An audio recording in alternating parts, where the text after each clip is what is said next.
France के एक शहर सेंट्रिनन से 37 किलोमीटर की दूरी पर अटलांटिक ओशन के गहरे पानी के ऊपर एक सुनसान सा लाइट हाउस बना हुआ है और इस लाइट हाउस के बारे में एक खास बात कही जाती है कि जो भी पर्सन इस लाइट हाउस को गार्ड करेगा उसको 1.2 मिलियन डॉलर की एनुअल सैलरी दी जाएगी।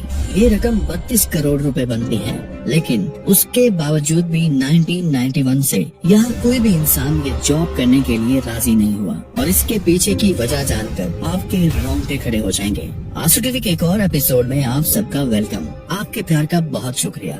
आमतौर पर लाइट हाउस को समंदर में एक बुलंद जगह या चट्टानों के ऊपर बनाया जाता है ताकि इसकी रोशनी ओशन के अंदर जहाजों और कश्तियों को सही रास्ता दिखा सके, ताकि वो साहिल से या फिर चट्टानी रास्ते से ना टकरा जाएं। पूरी दुनिया में इस वक्त 18,000 से ज्यादा लाइट हाउसेस हैं, लेकिन इनमें से 4,000 लाइट हाउस ऐसे हैं जो अभी पूरी तरह से एक्टिव हैं और इन्हीं में से एक लाइट हाउस ऐसा है जिसके बारे में लोग बात करने से भी डरते हैं। ये है लेजिमो लाइट हाउस। कुछ लोग इसे जुमान लाइट हाउस या जोमान लाइट हाउस के नाम से जानते हैं और असल में ये दोनों नाम ही गलत हैं। लेजिमो असल में फ्रेंच लैंग्वेज का एक वर्ड है जो एक घोड़ी को जाहिर करता है। 1888 से 1904 तक यहाँ 31 बहरी जहाज इन्हीं चट्टानों से टकराकर डूब गए थे, जिनमें लगभग 250 से ज्यादा अफराद अपनी जान से हाथों बैठे थे। और ये टावर भी इसी मकसद के लिए बनाया गया था ताकि आने जाने वाले बहरी जहाजों को इन बड़ी और नुकीली चट्टानों से बचाया जा सके। आपको जानकर हैरानी होगी, इस टावर को बनाते वक्त बहुत से लोगों की जान गई थी। ये लाइट हाउस 1904 में बनना शुरू हुआ था और 1912 में बनकर मुकम्मल हुआ। 118 फीट ऊंचा ये टावर, जिसको बनाने में पूरे 8 सालों का वक्त लगा था और इसकी कंस्ट्रक्शन में 5 लाख ग्रेनाइट पत्थरों और 1000 टन कंक्रीट का इस्तेमाल किया गया था। लेकिन एक बात जो सबको हैरान करती है वो ये है कि ये लाइट हाउस हमेशा समंदरी लहरों, बारिशों और पूरी तरह से धुंध से ढका रहता है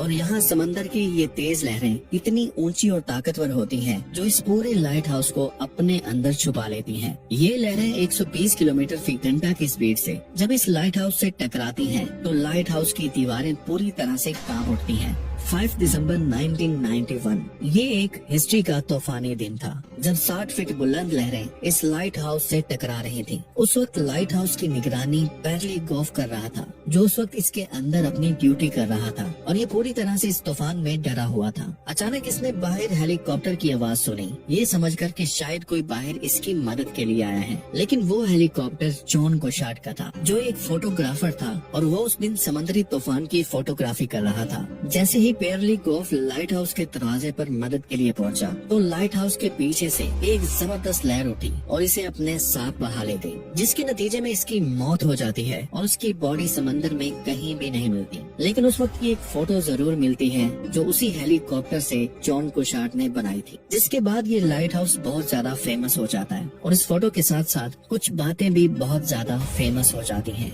जो इस लाइट हाउस को और ज्यादा खौफनाक बना देती हैं। इस अजीबोगरीब लाइट हाउस को देखकर अक्सर लोगों के दिमाग में सवाल आता है कि आखिर इस लाइट हाउस को बनाना क्यों जरूरी था और ये बात क्यों जरूरी है कि हमेशा इस टावर की लाइट रोशन रहनी चाहिए। इसके पीछे की हिस्ट्री जानने के लिए हमें कुछ साल पीछे जाना पड़ेगा। ये वो दौर था जब सफर करने के लिए न ही रोड हुआ करते थे और न ही गाड़ियाँ हुआ करती थी। लंबे सफर तय करने के लिए सबसे सेफ और बेहतर तरीका था समंदर। लेकिन यहाँ भी एक प्रॉब्लम थी और वो था इस समंदर में जहाजों का अचानक से गुम हो जाना। लोग समंदर में निकलते तो थे पर कभी भी वापस लौटते नहीं थे, क्योंकि हमारी दुनिया का 71% हिस्सा समंदर पर फैला हुआ है और अगर हम पूरी दुनिया का लैंड एक जगह इकट्ठा कर दें, अगर 7 कॉन्टिनेंट्स को मिला भी दें, तो भी पैसिफिक ओशन ज्यादा बड़ा होगा। जब पुराने जमाने में सेलर इस समंदर में अपना सफर तय करते थे तो इन्हें कुछ भी पता नहीं होता था कि अगली जमीन इनसे कितनी दूर है, क्योंकि नेविगेशन उस दौर में दुनिया का सबसे बड़ा मसला हुआ करता था। तब आज के दौर जैसा जीपीएस सिस्टम नहीं हुआ करता था। इन सेलर्स को अपनी डायरेक्शन देखने के लिए सूरज को देखना पड़ता था और रात के वक्त रास्ता देखने के लिए सितारों को ट्रैक करना पड़ता था। और शुरुआत में ये कुछ नेविगेशन टूल्स पर डिपेंडेंट हुआ करते थे, जिनसे इन्हें किसी हद तक समंदर में रास्ता तलाश करने में मदद मिलती थी। मगर समंदर में सैकड़ों किलोमीटर दूर जब तूफान आता था तो ये जहाज पूरी तरह से अपनी डायरेक्शन खो देते थे, जिस वजह से ये महीनों तक ओशन में भटकते रहते थे और फिर जमीन ना मिलने की वजह से ये लोग समंदर के अंदर ही भूख प्यास से मारे जाते थे। एक ऐसा ही हादसा हुआ था जिसने उस दौर में समंदर में सबको हिला कर रख दिया।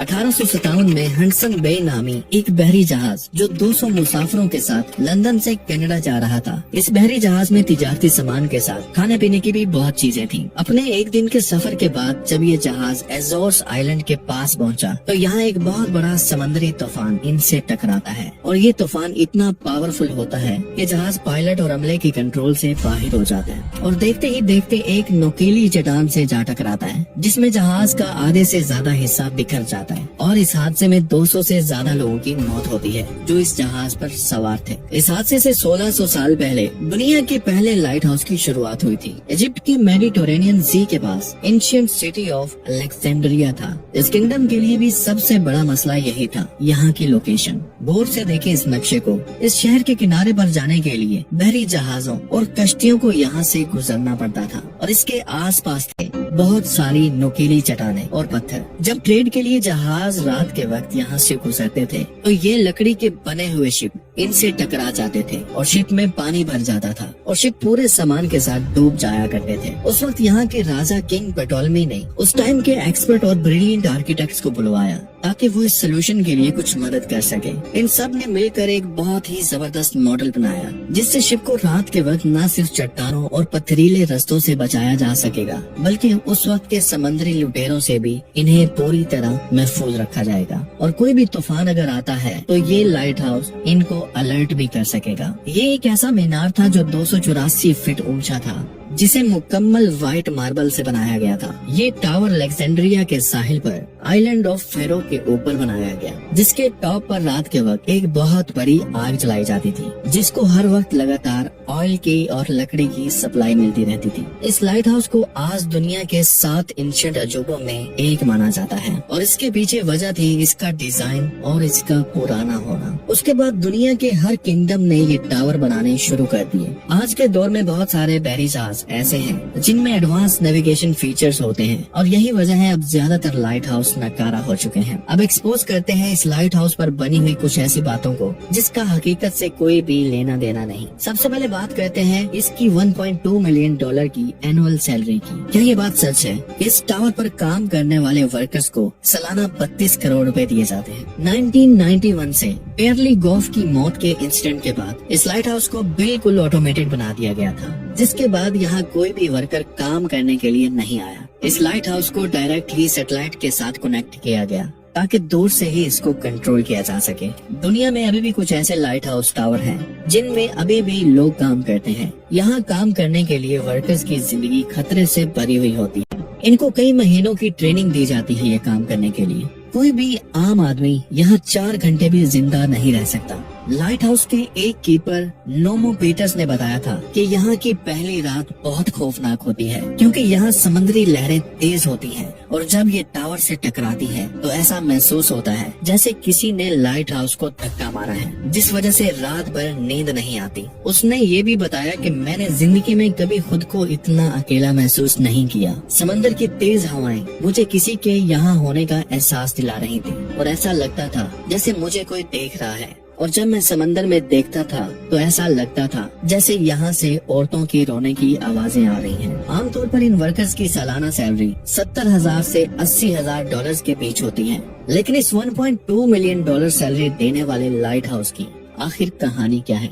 सैलरी का इतना बड़ा फिगर सुनकर दुनिया भर से 50,000 लोगों ने इस जॉब के लिए अप्लाई किया, मगर इसकी हकीकत कुछ और है। दोस्तों, जब ये टावर बना था तो इसको बनाने में उस वक्त 1 लाख यूरो का खर्च आया था, जो लगभग आज के दौर में भी 29 करोड़ रुपए बनते हैं। मेरा आपसे सवाल है, एक लाइट हाउस जो बना ही 29 करोड़ में था, उस पर काम करने वाले कीपर की सैलरी 32 करोड़ रुपए कैसे हो सकती है? ये एक तरह का बिजनेस है जिसका फायदा उठाकर आपके साथ बहुत बड़ा स्कैम किया जा रहा है। इस स्कैम का शिकार ज्यादातर वो लोग हुए हैं जिन्होंने इस जॉब के लिए फेक वेबसाइट के थ्रू फॉर्म सबमिट किए थे और यही हकीकत है।